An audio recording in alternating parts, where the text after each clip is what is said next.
Berikut hasil observasi awal untuk penelitian saya yang berjudul Konseling Individu Melalui Terapi Bermain terhadap Anak Korban Kekerasan Seksual. Namun, pada wawancara ini saya hanya bisa mewawancarai satu petugas karena Bapak Kepala sedang berhalangan dan juga petugas pendamping lain sedang menayangani klien yang ada di kantor. Berikut hasil wawancaranya. Selamat menyaksikan. Terus di sini sebagai apa? Sebelumnya perkenalkan, saya Dinda Nurul Isani, bisa dipanggil Dinda. Saya di UPT KPA ini saya sebagai pengelola center atau yang mendampingi korban ketika diam di rumah aman. Cuman ketika tidak ada korban, biasanya saya membantu di bagian admin. Oh, administrasinya. Ya, betul. Kalau di sini, kalau boleh tahu jenis layanannya itu ada apa aja sih, Pun?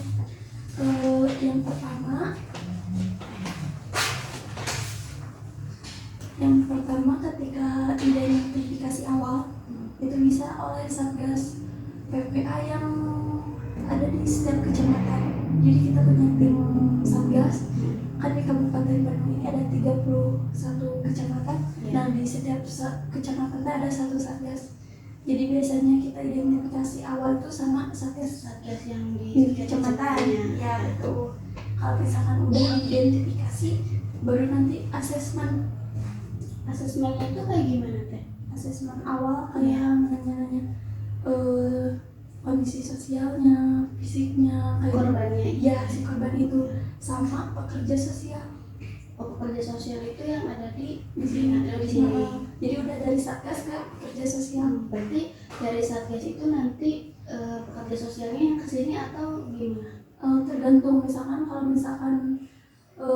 memungkinkan datang ke rumah, cuma kalau misalkan di rumahnya tidak aman karena ada pelaku di situ, misalkan KDRT ya, biasanya janjian di sini bisa. Kalau nggak misalkan di kecamatan mau biar deket gitu ya, bisa.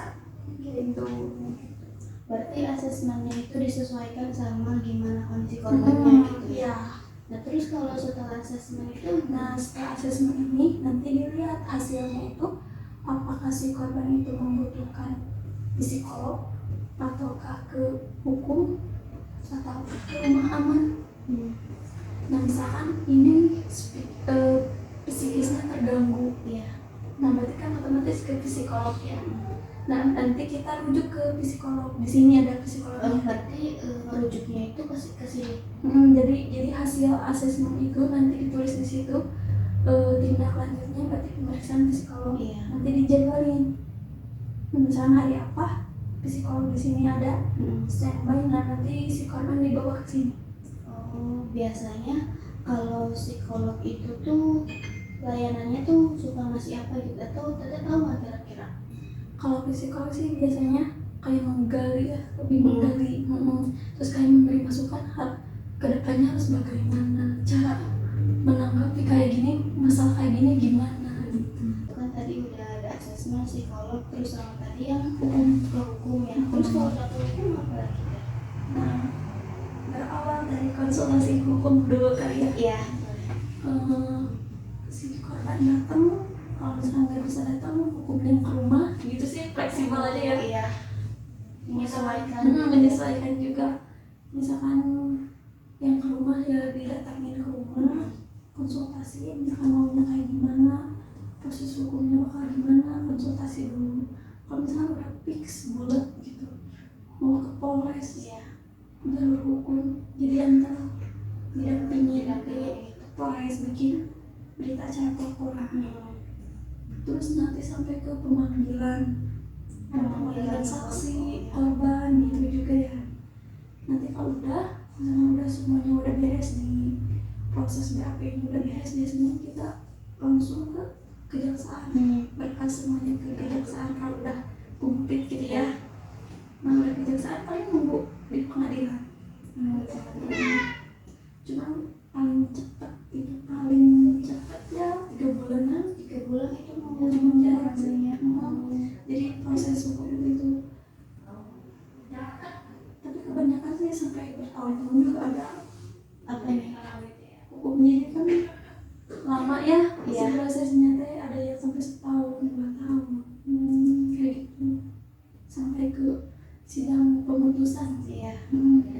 palu gitu ya. Nah itu teh adalah setengah juga ada. Gak tentu sih, Tergantung gitu ya Teh. tergantung kasusnya berat apa enggak juga. Gitu. Terus kalau udah hukum berarti lanjut lagi ke konseling tadi atau gimana? Nah udah hukum udah beres, ya berarti udah case close, udah kewilayahan. Nanti ada terminasi gitulah di kewilayahan juga, ada saksinya. Jadi kalau ini kasus udah benar-benar kita tangani, udah beres gitu. Udah selesai gitu ya. Kebanyakan kan tadi kan kebanyakan kasusnya kekerasan seksual. Nah kalau di Kabupaten Bandung apa aja sih kasusnya gitu kekerasannya? KDRT, pelecehan seksual ini ada dua, ada pencabulan, ada pelecehan. Oh bedanya Pelecehan kayak misalkan di toel juga, iya. kayak gitu ya. Terus misalkan kayak omongan-omongan nih, misalkan kamu nonton atau apa, itu kan maksudnya pelecehan ya. Kalau pencabulan lebih ke pembunuhan mimpi, udah sampai ke pemerkosaan kayak gitu ya, udah cabul lah. Kalau pelecehan kan masih bisa cuma pegang Tapi ke yang banyaknya itu yang mana? pencabulan. Pencabulan. Lebih ke pelecehan seksual sih, lebih ke Anak gitu ya. terus eksploitasi terhadap anak. Banyak juga anak-anak yang udah dijual dari dijual lah kayak gitu ke sekolah. Terus ada TPPO,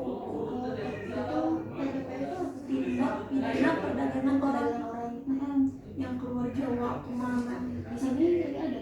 Banyak juga ada ya, tiba-tiba dari Kalimantan maupun misalkan ini ada warga Kabupaten Bandung kerja di sana, biasanya kebanyakan di Asia ya.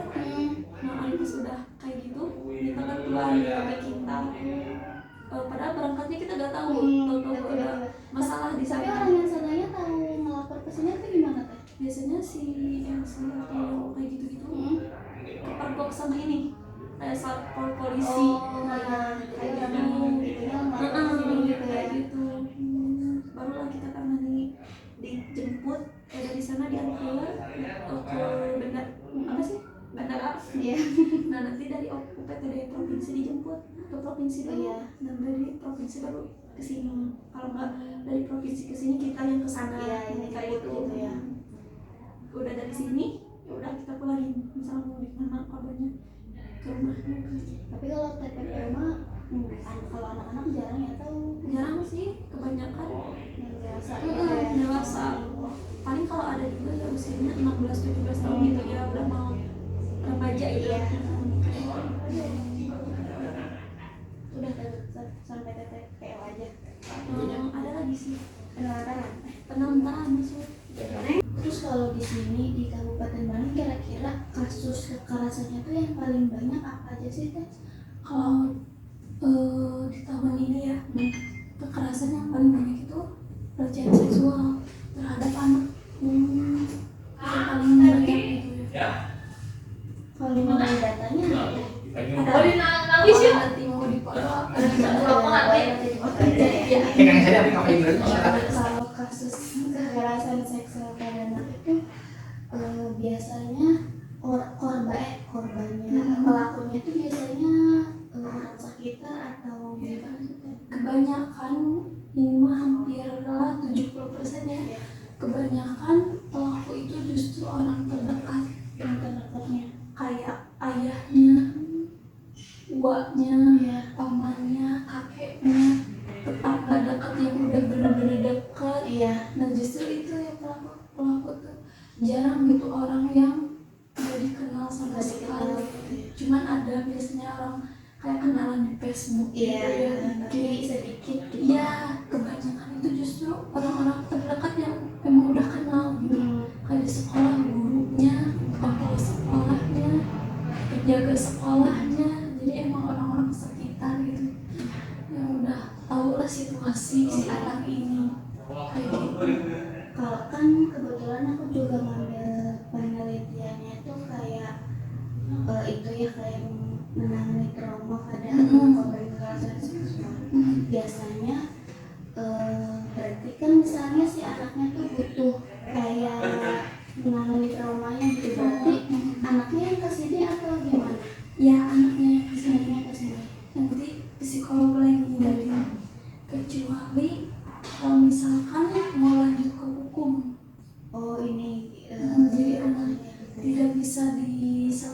tipik lah Iya, ya. cara keluarga. Nanti dia lanjut ke hukum kan otomatis didampingi ya ke Polres, ke kejaksaan, Iya. sampai pengadilan pemutusan. Nah biasanya psikolognya itu setelah dari Polres, nanti kita ke Polres dulu, PAP selanjutnya apa, nanti baru di psikolog. Jadi nggak psikolog di awal, Oh, berarti biar nanti pas ditanya lagi teh nggak 2 kali gitu, iya, double. iya. Kasihan kan ke anaknya, jadi nanti nunggu semuanya beres dari pelaporan, nah baru psikolog. Soalnya hasil psikolog ini bisa buat ke pengadilan. Kayak gitu, jadi bukti juga. Iya. Hmm. Tapi kalau kan biasanya kan tadi banyaknya anak-anak ya. Terus anak-anak tindakan itu yang datang sama orang tuanya atau gimana? Setiap bulannya tuh kira-kira ada berapa klien yang datang? Gini tuh sih, kalau misalkan Januari ada 20 misalkan, Februarinya cuma 6 gitu kan, gak nentu. Jadi gak bisa diprediksi juga. Tapi kalau biasanya berapa lama sih proses, misalnya kayak anak korbannya ke sini gitu buat ngelakuin ke psikolognya gitu? Sebenarnya kita tergantung si korbannya juga kan, ada yang sekolah Iya. minta izin dulu atau apa, karena si korbannya ada kerja kan. Iya. Jadi minta izin dulu, jadi kadang kita menyesuaikan sama si korban juga. Menyesuaikan sih. Tapi kadang ada nggak sih Teh, kayak yang misalnya ini si korbannya pengen kayak pemulihan traumanya gitu, terus kayak tiba-tiba berhenti di tengah jalan atau sampai selesai gitu? Tapi kebanyakan sih beres ya. Ya, berarti kebanyakan Beres. sampai selesai gitu ya. Sampai sekarang juga masih banyak yang konseling lanjutan. Masih banyak gitu. Iya. Masih Biasanya kira-kira Tete tahu nggak, biasanya kalau konseling gitu tuh kayak penanganan setiap anaknya tuh sama atau beda gitu? Kalau itu sih kurang tahu ya, soal Iya. psikolog yang meriksa. Cuman Betul. kayaknya kalau penanganan ke anak sama dewasa itu emang beda. Kalau anak itu lebih ke kayak harus ada mainan, Iya. sambil gambar pakai krayon, pensil gambar gitu kan. Iya. Harus ada gitu. Beda sama orang dewasa kan. Kalau orang dewasa tetap gini ya, Iya. nyambung. Ngobrolnya. Kalau anak itu ya gitu, sambil lari-lari, jalan gitu. Kalau anak-anak kira-kira umurnya kebanyakannya berapa? Kebanyakan sekarang itu sih kebanyakan SMP ke bawah. Wah, SMP ke bawah. SMA jarang sih, cuman banyak juga itu.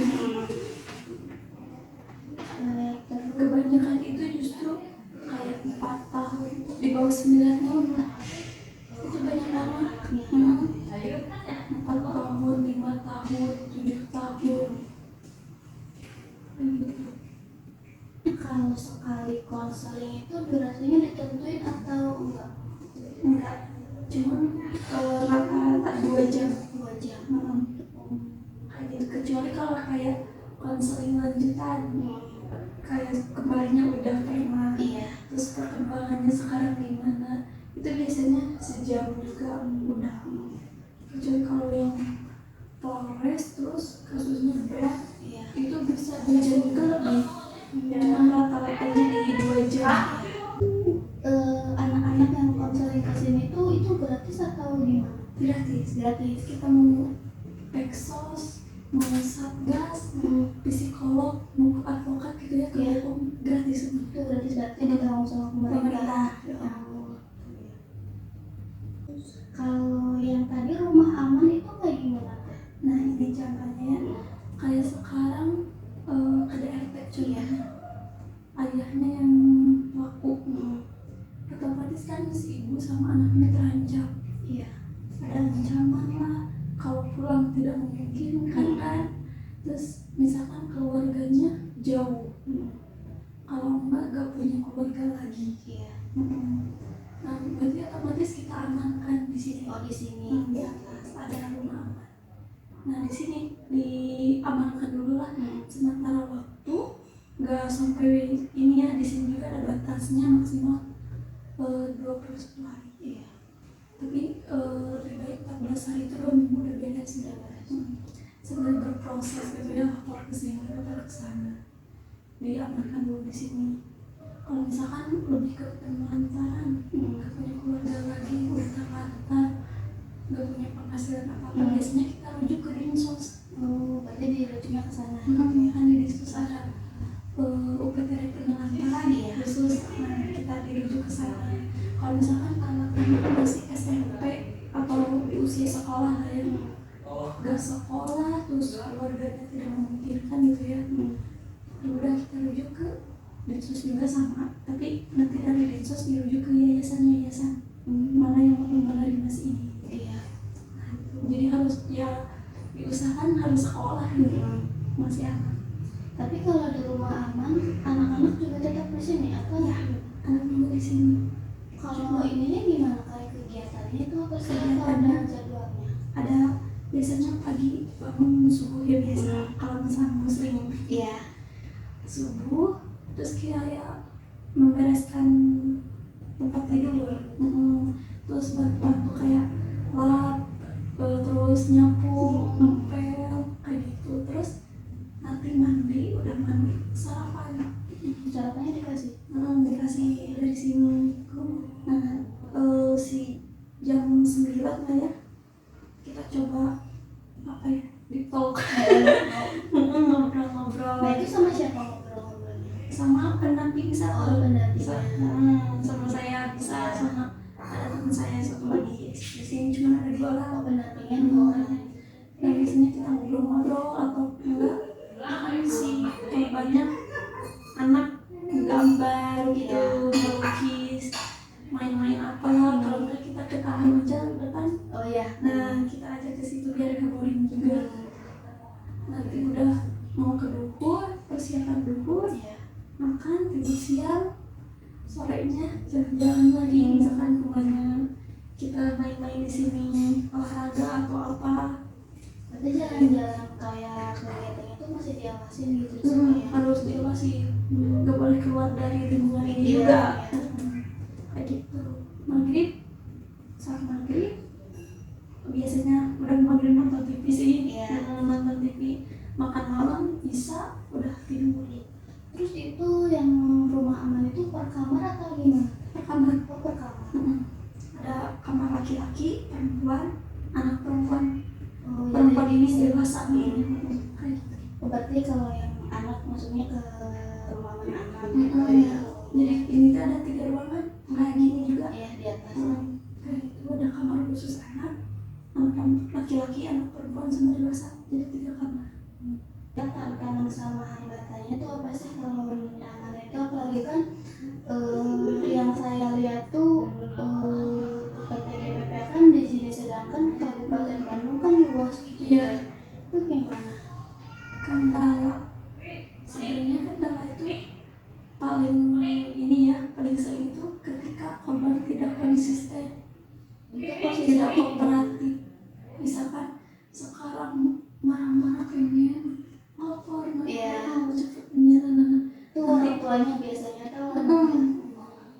nanti itu ada dari pihak keluarga lain, misalkan pelakunya kakeknya, Iya. nanti itu dari keluarga kakeknya, kamu jangan cabut perkara gitu-gitu. Iya. Nah jadi nanti kita mandek gitu, karena si pelapor ini takut sama keluarganya. Takut Melapor. ya. Jadi kita juga maju gak bisa, jalan di tempat. Nah itu kayak gitu. Kalau enggak KDRT kan biasanya udah proses, udah ke Polres ya, Iya. tiba-tiba di tengah masih iya sinyalnya kayak Saya ke anak gitu ya. kalau cerai, kalau si bapaknya di penjara, nanti siapa yang nafkahin? Nah jadinya dicabut perkara itu sih yang kayak gitu.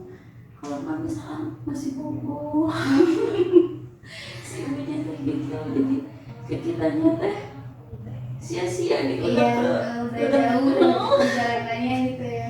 Tiba-tiba cabut perkara itu sih. nggak kooperatif juga. Kadang hari ini A, minggu depannya jadi Beda lagi. Hari ini merasa jadi korban, nanti pas depannya minggu depannya ditanya sama polisi, enggak, saya nggak pernah digituin, karena ada ancaman Dari belakang gitu ya. jadi ya jadi kita yang mau, seolah-olah kita yang pengen begini, padahal kan awalnya dari keluarga juga kayak gitu. Kalau terkait yang tadi datang ke rumah itu nggak ada hambatan. Hambatannya sih paling karena si korbannya biasanya misalkan yang upload ke hotline, Oh iya. mau didatengin ke rumah katanya jangan karena gak mau orang tuanya tahu atau apalah. Terus misalkan ketemuan di luar gak punya uang atau apa gitu. Iya. Kalau nggak sayangnya tapi masih kuliah atau apa, jadi kita kadang bingung mau ketemuan di luar, ada aja alasannya saya. Jadi kadang mau lanjut enggak, ujung-ujungnya mah enggak, Jadi endingnya mah jadi enggak gitu ya. tergantung gitu. Tapi kita case closing aja, misalnya mau lanjut enggak, udah fix enggak, ya udah. Jadi kita close sini, enggak dilanjut. Kan ini buat tugas wawancara ya. Kalau mau ngelakuin penelitian biasanya di sini prosedurnya gimana? Kalau penelitian biasanya kita dari mahasiswa ya, Iya. kita lagi ke dinas. Ke dinas itu ini DP2 iya. sama minta perizinan ke Kesmapol. Nanti dari Kesmapol udah keluar kasih lagi ke dinas, nanti berproses. Kalau udah selesai ke kepala dinas, nanti biasanya dirujuk ke sini. Nanti dipanggil gitu. Tapi di sini sebelumnya kan ada yang ngelakuin penelitian nggak? Pernah beberapa penelitian wawancara. Terus kalau penelitian kayak gitu tuh gimana? Di sini. Sama yang kayak tadi, biasanya kan emang langsung datang ya. Iya. Cuman kita kasih tahu dulu, nggak bisa emang ada prosedurnya. Biasanya kita tunjukin lah ke Kesmapol, ke sini dulu, bersurat dulu, nanti kalau udah di calling gitu lewat WA. Nah, nanti misalkan si penelitian ini penelitian apa, misalkan kayak yang kemarin contohnya meneliti kerja sosial. Iya. Itu pekerja sosial ke Nanti si beliau ini yang wawancara ini ketemuan lah, misalkan di mana, mau di sini juga boleh. iya. Nah, nanti wawancara sama si pekerja sosial kayak gimana. Kalau misalkan penelitian terhadap kabar, nah itu sih kalau yang susah ya. Misalnya kan kabar itu privasi ya. Iya. Kalau sama korban takut juga kalau ditanya-tanya gimana ya. Nah, biasanya kita didampingin, misalkan lagi psikolog. Iya. Nah, didampingin sama psikolog. Enggak lagi asesmen, didampingin sama psikolog ini. Misalkan hari ini mau visit ke Soreang, si rumah korban di Soreang. Nah, si yang mau baca ini harus ikut paling Jadi kayak ikut ngeliatin gitu ya mungkin ya. paling gitu, soalnya kalau begini takut gak enak juga sama korban ditanya-tanya gitu. Buat penelitian kadang susah sih. Iya. Ada yang mengizinkan, ada yang enggak gitu. Takutnya kan expose mungkin Iya. si korban mikirnya kayak gitu maksudnya. Paling nanti aku juga kan berencana pengen ngelakuin penelitian di sini ya, karena kan udah nyari data di sini, terus kayak ada wawancara Iya. juga sama data gitu. Paling berarti kan nanti wawancaranya kan sekali sama psikolog sama korbannya, dan di korbannya kan anak gitu, berarti nanti didampingin sama Si psikologi ini gitu ya. tapi kalau psikologi ini kan jarang banget ya, nggak tiap hari ada. Oh kesini ya. Biasanya itu jadwalnya kapan tuh? Sebenarnya mah harusnya tiap hari ya, cuma kadang hari ini tuh gak ada. Iya. Jadi itu menyesuaikan, misalkan Menyesuaikan klien datang ke sini gitu ya. kalau nggak, jadi kita kayak menjadwalkan klien. Oh Jadi gimana? misalkan hari ini ya visit, ini mau ke psikolog, ya udah kita tentuin di hari apa. Jadi nggak yang sekarang harus Iya. nggak kayak itu, Nggak aja gitu. kalau itu biar efektif juga sih kayak gitu. Ya udah sih paling itu aja teh.